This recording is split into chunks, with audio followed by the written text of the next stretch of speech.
Hello, and welcome to a digital differential equations lecture video for Salt Lake Community College. In this video, we are going to be covering Chapter 1.5, Picard's Theorem.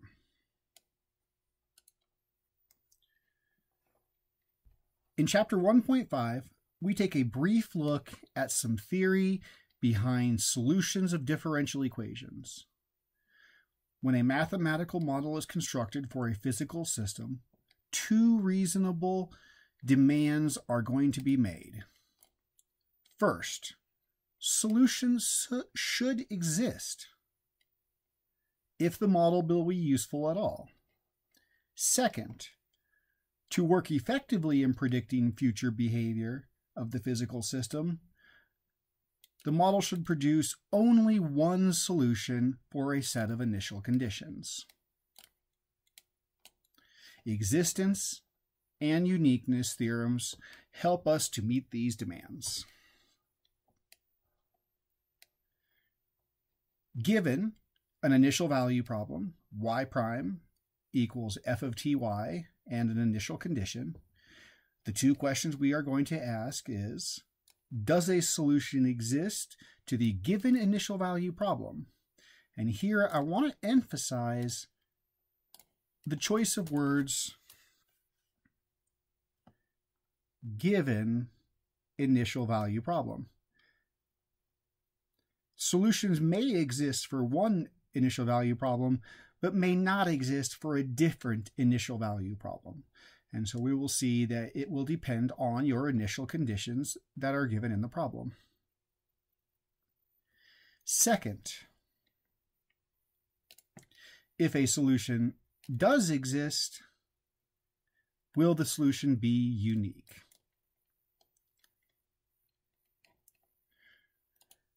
Picard's theorem formally states, if f of ty, which is the right side of your differential equation, is continuous on an open region R around your point t0, y0, your initial condition, then the solution will exist for the given initial value problem. There is no guarantee for how far the solution will extend, though. This will depend on the specific differential equation. Furthermore, if the partial derivative is continuous on the open region R around t0, y0, then the solution will also be unique.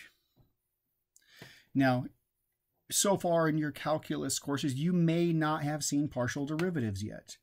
Partial derivatives are a topic that are normally covered in Calculus 3.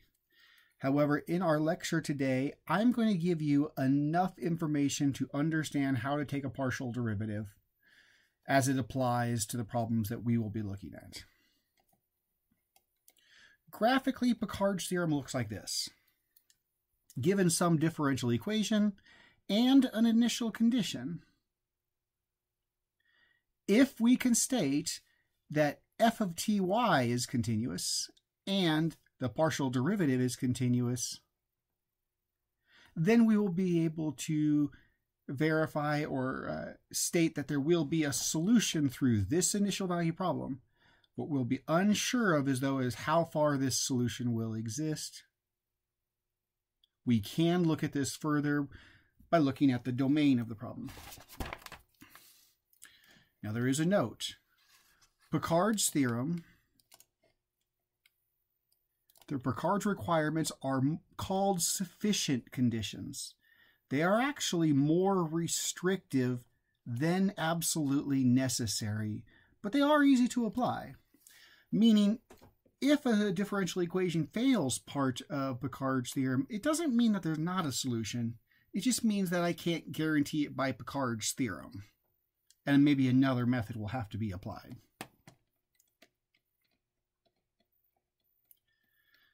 In our homework, and I copied the wording out right out of our homework so it'll seem familiar to us, it says, for the given initial value problems, does Picard's theorem apply? And when it asks, does Picard's theorem apply, it's asking, are both f of xy and the partial derivative continuous at that point? If your answer is yes, is there a largest window that it holds, a largest domain? If no, are there other initial conditions, different ordered pairs, T naught, Y naught, for which the answer to Picard's theorem would be yes? Let's look at some examples.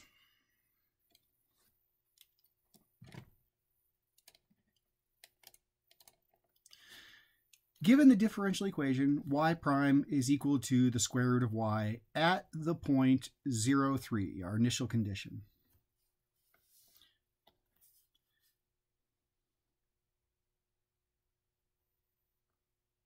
Oh, my pen's having a little bit of an issue. Let me try writing this over again.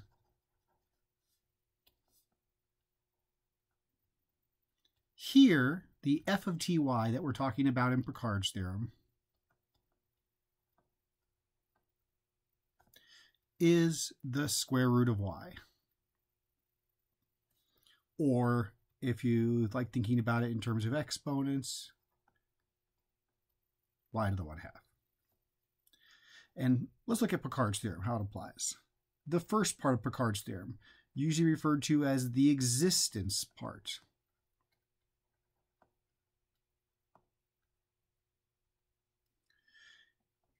Is f of ty continuous at this initial value, or this initial point 0, 3?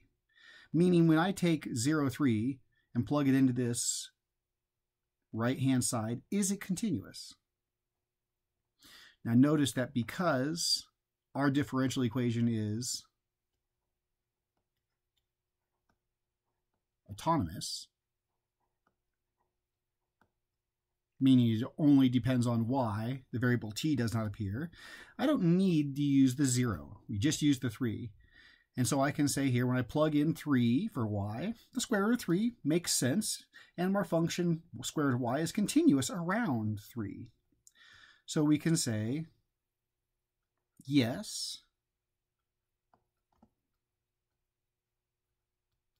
f of ty is continuous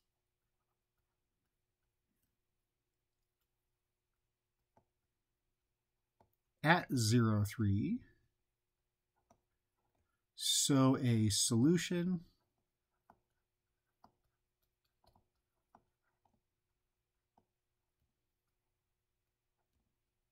does exist. Check. Second part of Picard's theorem, usually referred to as the Uniqueness Theorem. Here, the partial derivative means take your derivative with respect to the variable y. Now, in this differential equation, there's only one variable present, so I'm going to take our derivative not like we normally would. So when I say take f sub y, I'm saying take the derivative of f respect to y. And so taking the derivative of y to the 1/2 would be 1/2 y to the negative 1/2 by the power rule. It makes sense for me to rewrite this as 1 over the 2 square root of y to get rid of my negative exponent. And now I ask, is this function, 1 over 2 square root of y, continuous at 0, 3? Again, if I plug in 3 here, the square root of 3 makes sense, and I can compute this expression. So I'm going to say this is continuous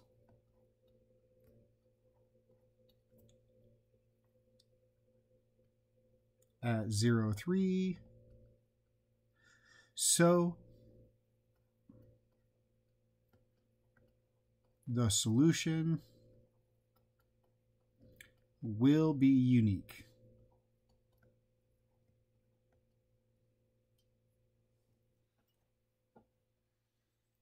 So from here we can say then is yes,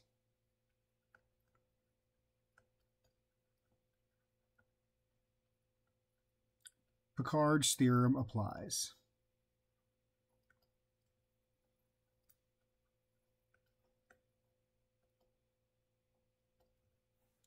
So remember our question is, part one is, does Picard's theorem apply?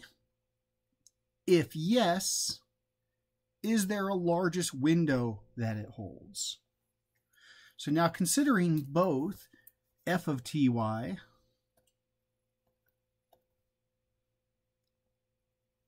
so this portion, and the partial derivative, this portion, where will both of these equations exist or be continuous? And recognizing that this is a square root, we know that we can never take the square root of a negative number. So this would mean this would only be continuous for positive numbers. Technically, it could be positive numbers, or it could be 0 as well. So 0 to infinity. However, for this expression where we have the square root in the denominator, we know we can also never take the square root of 0 if it's in the denominator, because then you'd be dividing by 0. So here we can say this only makes sense from 0 to infinity. And so that the two of these combined only makes sense for positive y values, not including 0. So I say maybe yes, Picard's theorem applies, but let's be more specific. Picard's theorem applies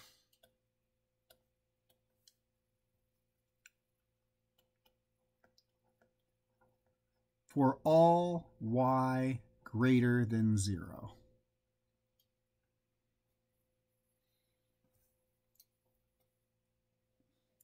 Graphically, we're stating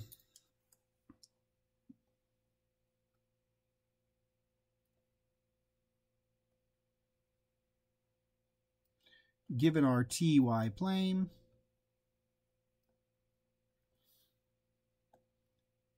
this differential equation will have solutions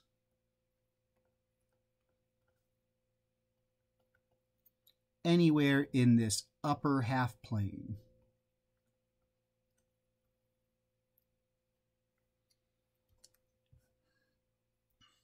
Now, finding solutions is another question. Now, for this question, we actually do know how to find solutions to y prime is square root of y. So recall, just for a little bit of practice, if I were looking for the solution for this, I would probably use separation of variables.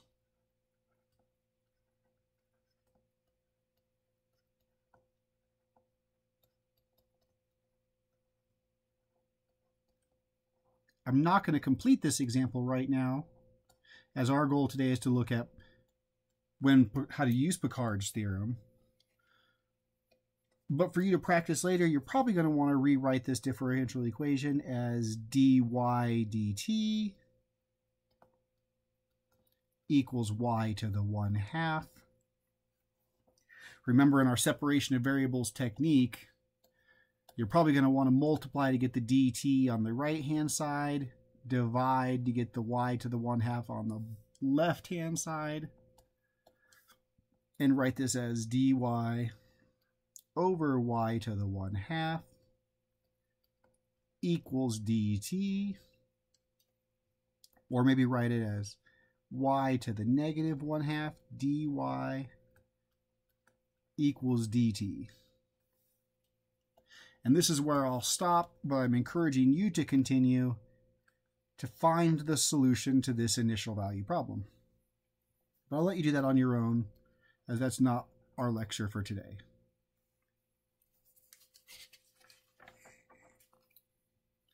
Let's look at another example. Given y prime equals 1 plus y squared at the point 0, 0.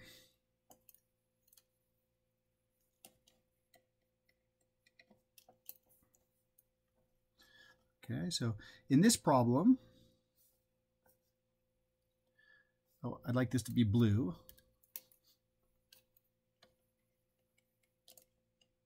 I kind of like my lecture notes, following a pattern. So make them look nice. Here, f of ty that we're talking about is 1 plus y squared. Again, notice that this differential equation is autonomous. It only depends on the y variable. Okay, let's look at the first part of Picard's theorem, the existence part. Here, f of ty, and I'm asking, is this continuous at 0, 0? And I'm thinking, well, when I plug in 0, 0, and all I really need is the y value because it's autonomous, 1 plus 0 squared makes sense, and 1 plus 0 squared, or 1 plus y squared, can be continuous all around the point y equals 0. So I'm going to say f of ty is continuous at 0, 0. This tells us that a solution will exist to this initial value problem. Check. Part 2.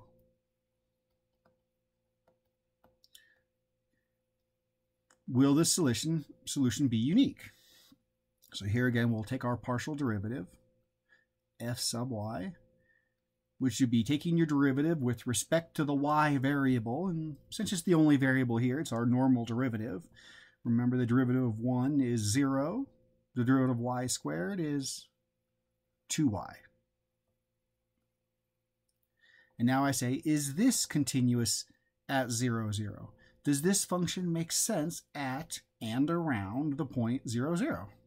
And again, we only use the y value 0. And I would say this is continuous at 0, 0. So solutions will be unique.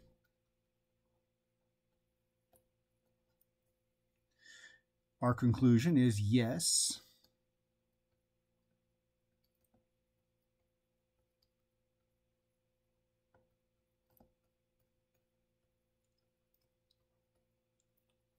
Picard's theorem applies. Now remember, our question was asking, if Picard's theorem applies, is there a largest window of initial conditions for which this will be true? So are there other initial conditions that make sure that both f of ty and f sub y are continuous? And while looking at these two functions, I notice that 1 plus y squared is always continuous. You can plug in any y value and this function will be continuous. Similarly, you can plug in any y value and the function 2y is going to be continuous. This tells us Picard's theorem applies. I don't want to say to, I want to say in or on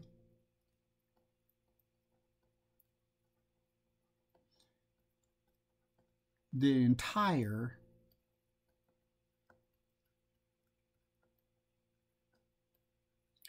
ty plane. Graphically, that would tell me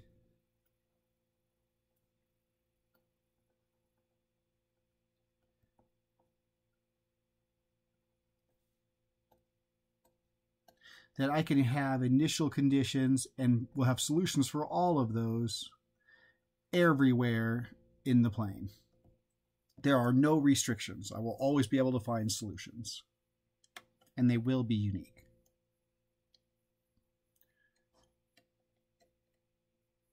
Okay, let's look at another example. I'd like to use several examples here just so you can get a feeling for what the outcome is going to be. Notice that in our first example, our solutions only existed in the upper half plane. In this example, solutions existed on the entire ty plane. Okay, let's look at another one, see what happens here.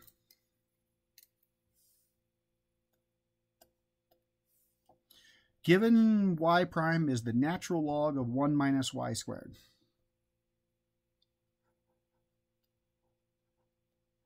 Here, f of ty is the natural log of 1 minus y squared.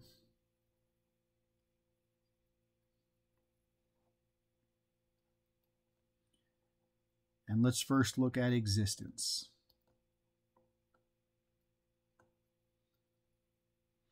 Is f of ty continuous at the ordered pair 0, 1? And again, since this is autonomous, we're only going to use the y value. And if I were to plug in the y value, 1, this would look like 1 minus 1 squared is 0. And that'd be the natural log of 0. And recall the natural log function does not make sense at the origin. Recall that the natural log function, if you make a little sketch of it here,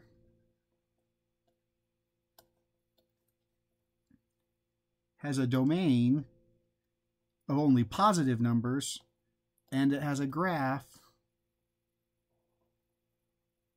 that looks like this, where it crosses at 1, 0. But at 0, that would be along this y-axis here. The natural log function does not make sense. So here I would like to say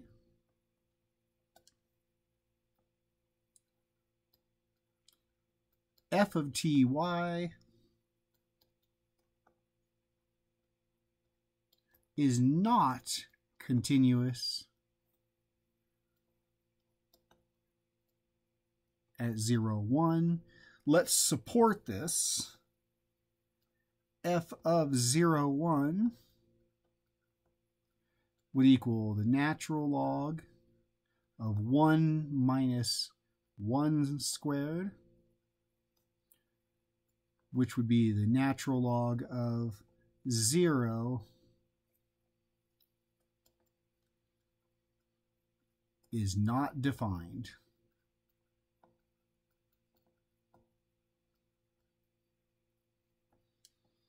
Our conclusion from here would be telling us solutions do not exist.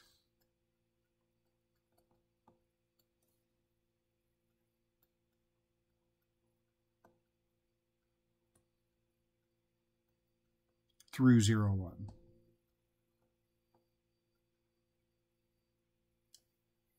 Now, if solutions do not exist, it makes asking the question, part 2, will they be unique, an odd question. Because if it doesn't exist, how could we even say it would be unique or not? However, although it feels odd to ask this question, I still want to continue, because remember, the second part of our question was, if the answer is no, is there a largest window that Picard's theorem... Oh, I'm wording that wrong. Let me go back so I can look at it. It said, if no, are there other initial conditions for which the answer would be yes? In which case, I'm still going to need to know about the uniqueness part of Picard's theorem when I answer this question about other initial conditions. So I'm going to continue with this problem still. So uniqueness, our partial derivative. F sub y is taking your derivative with respect to the variable y. And since y is the only variable here, this is like a regular derivative. So the derivative of natural log of y, remember the derivative of natural log of anything is 1 over the anything. So 1 over 1 minus y squared times by the chain rule, the derivative of the anything, and the derivative of 1 minus y squared is negative 2y.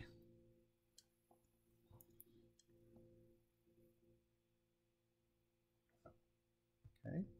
Now I'm asking, is this function continuous at 0, 1? And again, since it's autonomous, I only use the y value. And I can tell when I plug in the y value of 1, we still have the same problem in the denominator, that the 1 squared is going to be 1, and 1 minus 1 squared is 0. So I'm going to say still this is not continuous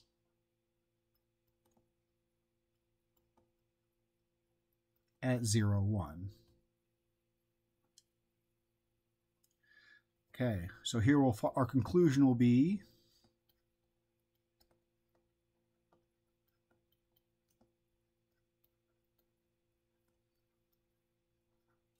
Picard's theorem does not apply to the IVP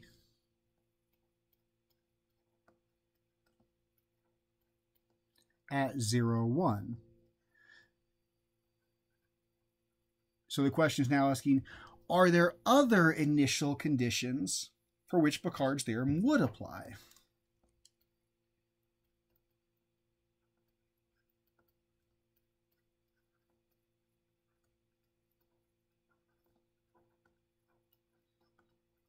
To who will be able to say Picard's theorem would apply. And now to answer this question, we want to consider both f of ty, the natural log of 1 plus y squared, and the partial derivative,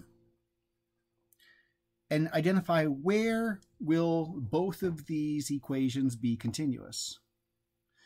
So for the uniqueness part, I'm recognizing the only problems we're going to have here is that y cannot equal 1 or negative 1. Because if y is 1 or negative 1, then 1 minus y squared is going to be 0. We're dividing by 0. So we have to exclude these values from our initial conditions. Looking at the first function, natural log of 1 minus y squared. Here we still have the same issues. We can't use 1 and negative 1 because at 1 and negative 1 we're going to be having the natural log of 0 here. But I see further issues. Remember, with the natural log function, our domain is only positive numbers.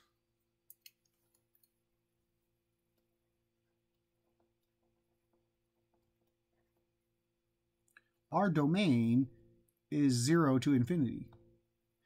So we can only take the natural log of positive numbers, which means y squared can't be too large, because if y squared is too large, then it'll be bigger than 1, and 1 minus y squared will be negative. So here we're going to require that 1 minus y squared always be greater than 0. Which would mean that 1 has to be greater than y squared, or that taking the square root of both sides, y always has to be between plus or minus 1. So putting this together, I would like to say Picard's theorem will apply for all initial conditions where y is between 1 and negative 1.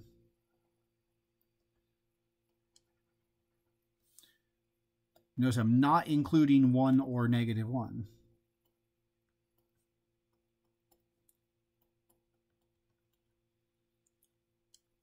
So if this is y equals 1 and this is y equals negative 1, we have solutions and they will exist in this region of the ty plane.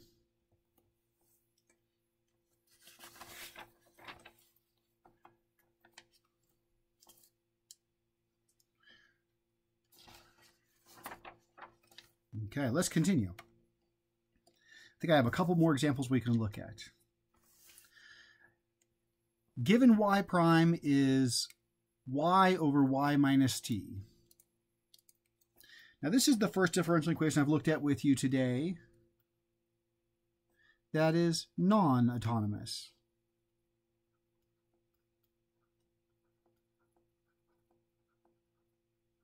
Because it depends on both the t and the y variable.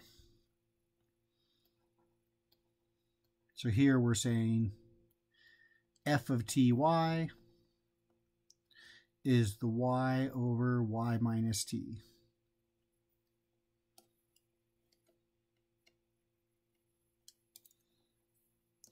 First, we'll look at the existence question.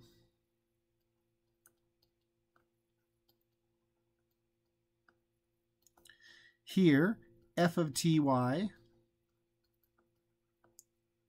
Now, is this continuous at the ordered pair 1, 1? Notice that when you plug in 1, 1, in the denominator, you'll be dividing by 0. This will be 0 in the bottom, telling me that f of ty is not continuous at 1, 1.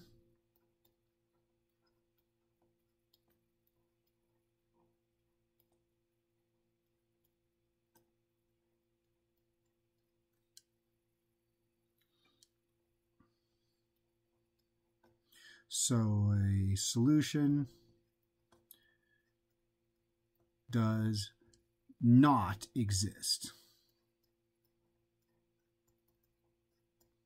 Now, even though it doesn't exist, I still want to consider the uniqueness question, because we're going to need the answer to this to be able to say if there are other initial conditions for Picard, which Picard's theorem will hold.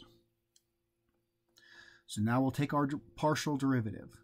Now, since we have two variables now, let me explain the partial derivative a little more. When taking your partial derivative with respect to y, we need to treat the variable t as if it were a constant. It is a constant in terms of y, since t is not changing when we change y. So here, your partial derivative, we would have to use the quotient rule. We'd have the division of two functions of y. So quotient rule would say the derivative of the top would be 1 times the bottom regular minus the derivative of the bottom with respect to y is this is going to be 1 and this is going to be 0. The derivative of y is 1 and the derivative of t is 0. So minus 1 times the top regular over the bottom squared.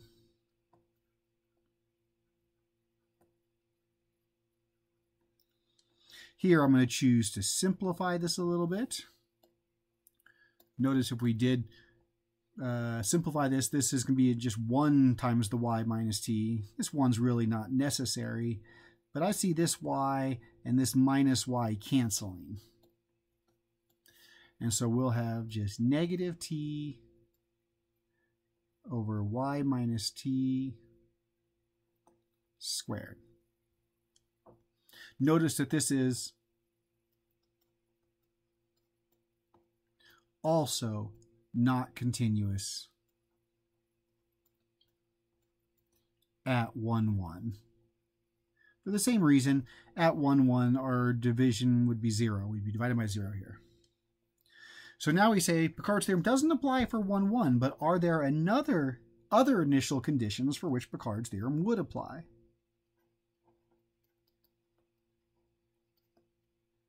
So here we can say Picard's theorem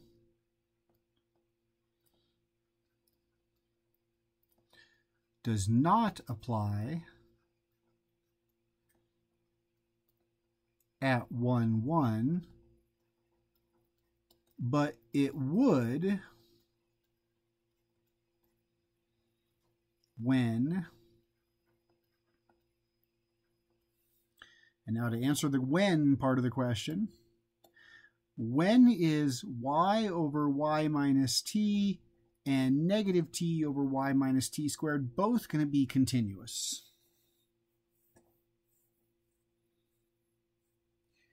And here I want you to recognize that these are going to be continuous every time that the division is not going to give you 0 in the denominator. And the only time we get 0 in the denominator is when y minus t is 0. But y minus t is going to be 0 anytime y and t are the same. So as long as they're not the same, these will be continuous. So I'm going to say Picard's theorem would apply when y naught is not the same thing as t naught. Graphically, we're saying we will find solutions to this differential equation as long as y and t are not the same. And notice that y and t are the same along the line y equals t. So we can say solutions will exist above this line and solutions will exist below this line. They just don't exist on that line.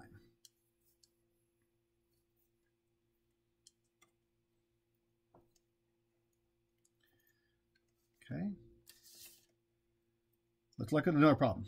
Here, I'd like to give you a moment to analyze this one on your own.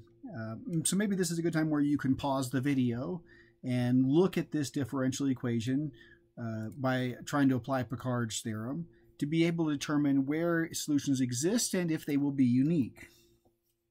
Before I let you go, though, I want to remind you with problems like this one, here you probably have to rewrite this because remember you want to get it in the form y prime equals some function of ty.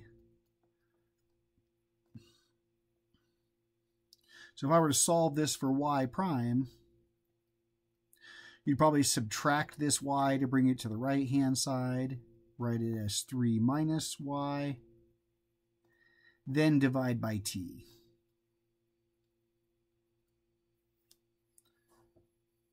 Okay, so pause the video for a moment, please, and then try and apply Picard's theorem to this initial value problem where you have this as your differential equation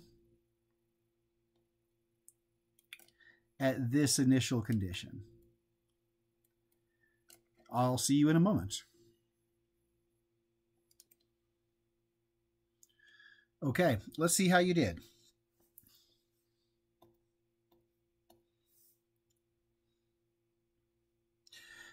Let's look at the first part of Picard's theorem, the existence part.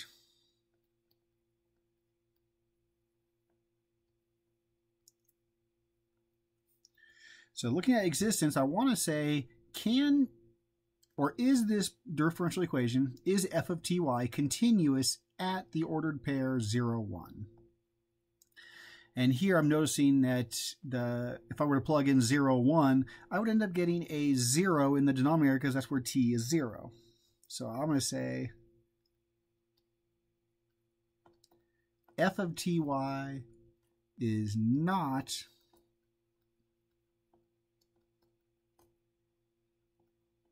continuous at 0, 1. And I want to be able to support this. And especially on our exams, you're going to need to be able to support this. You have to tell me why it's not continuous there. So show me that f of 0, 1, that's going to produce 3 minus 1 over 0 or 2 over 0. This tells us solutions do not exist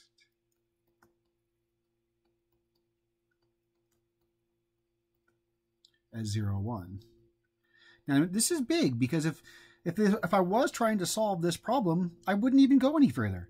There's no reason to solve this problem for this initial condition if I already know a solution does not exist for this initial value problem.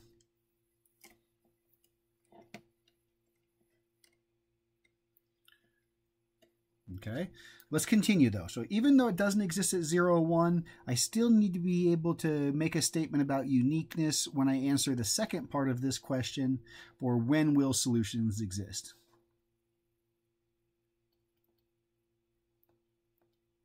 So uniqueness part. Here we need to find our partial derivative, f sub y. Now, in finding my partial derivative, I find it easier to rewrite this expression some. I could take the derivative like it is, and I would have to use the quotient rule. However, with some expressions, you remember from calculus, it might be easier to rewrite this. Instead of writing it as one fraction, maybe you can write it as the difference of two fractions. Oh, that's not right. Why'd I put the 3 there? y over t. Remember, if we were to subtract these two fractions that have a common denominator, we would get back at this original fraction we had. One more simplification I'd like to do is I'd like to rewrite these without the fraction on the y over t. So I'm going to write this as 3 over t minus 1 over t times y. And this is just going to make it easier for me when I take the derivatives, because now I can consider 1 over t as a coefficient of y. Now remember, when taking our partial derivative, we treat t as if it's a constant.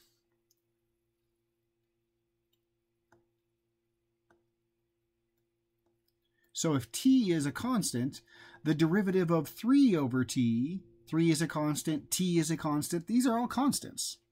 So 3 over t, if we treat it as a constant, the derivative would be 0. On the second portion, the t is a constant. We'll treat it as a coefficient. The derivative of y is just 1. This will tell me that my partial derivative is just 1 over t. It's just the coefficient. It's just the coefficient of this portion. So that's my partial derivative. And still, I notice with the t in the denominator, we can say this is not continuous at 0, 1. So our final conclusion is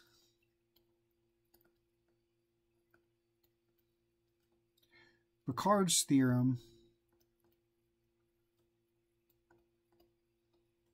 does not apply to the initial condition, to the initial value problem,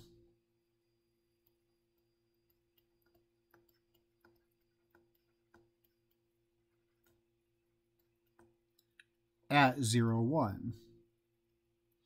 So now, are there other conditions for which Picard's theorem would apply?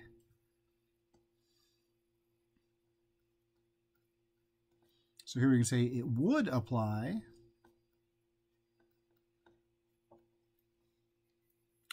and now I want to look at both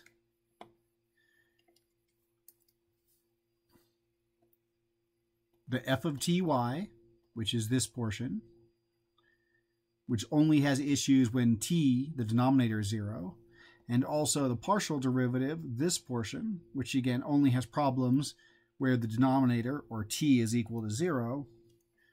So I'm going to conclude Picard's theorem would apply. Oh, I wanted that to be in blue.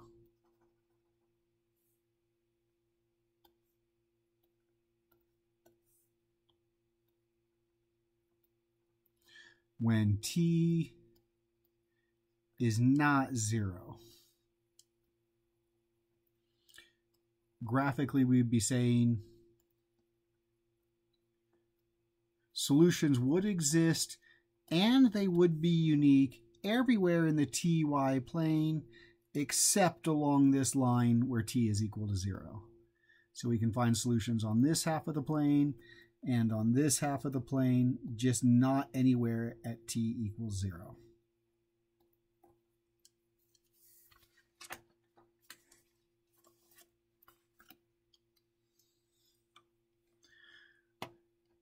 Okay, I have one more problem to look at with you.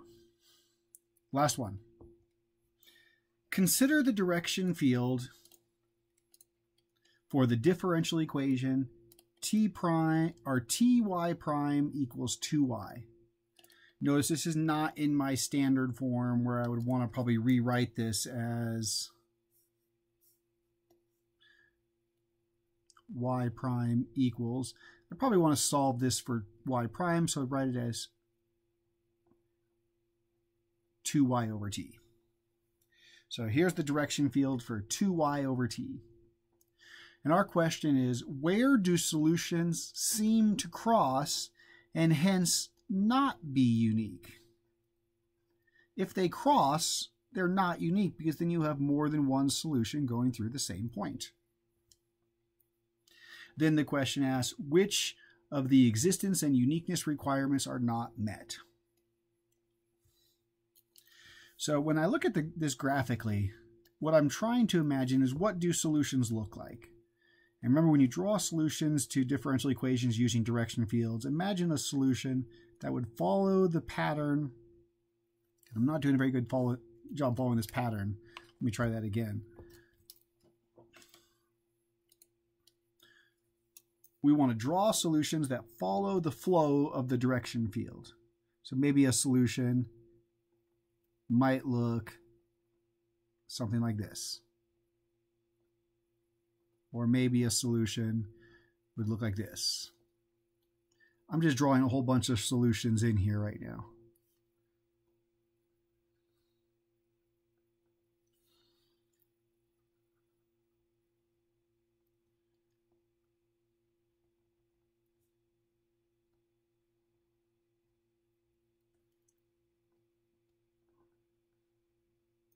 Okay.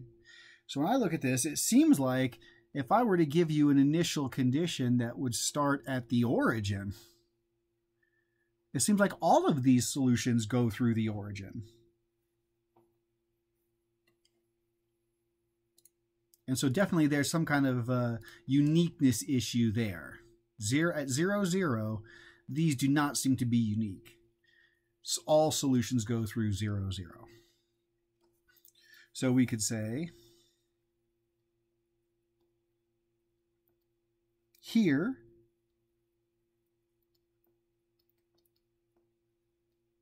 solutions seem to cross at the origin.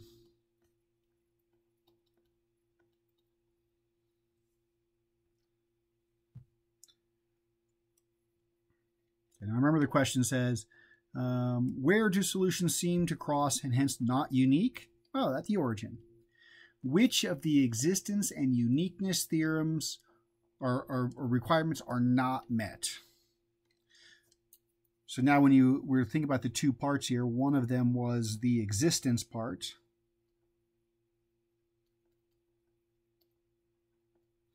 Now for the existence part, we would have had to identify f of ty as, now we did this earlier, f of ty. When I solved this for y prime, f of ty is the 2y over t.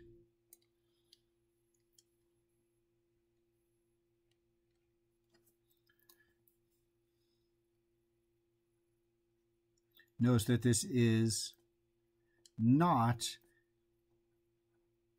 continuous at t equals 0, which is part of my origin. The uniqueness part, here your partial derivative f sub y. Now when taking my partial derivative, I again probably want to rewrite this a little bit just so I didn't have to think about a quotient rule type of problem. So recognize that this could be written as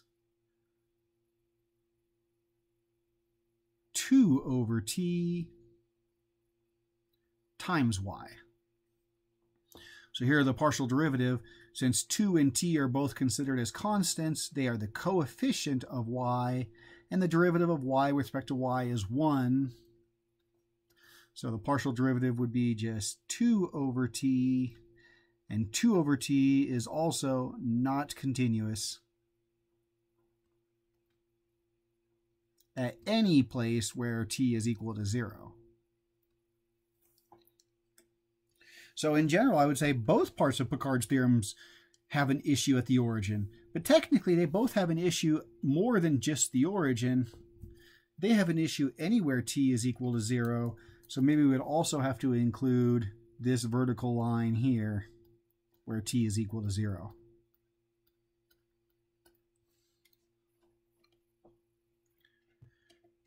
So I'm going to conclude or finish this off by saying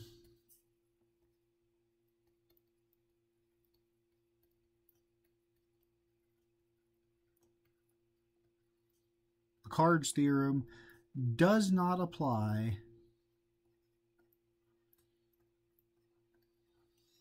when you have an initial condition where t is equal to 0. Okay, I hope this makes sense. I believe this should give you all the material you need to complete your homework for Chapter 1.5, looking at Picard's theorem. However, I would like to look at more examples, maybe have some discussion about this when we meet for our virtual class session. Otherwise, I will see you then. Good luck, and I hope this is helpful.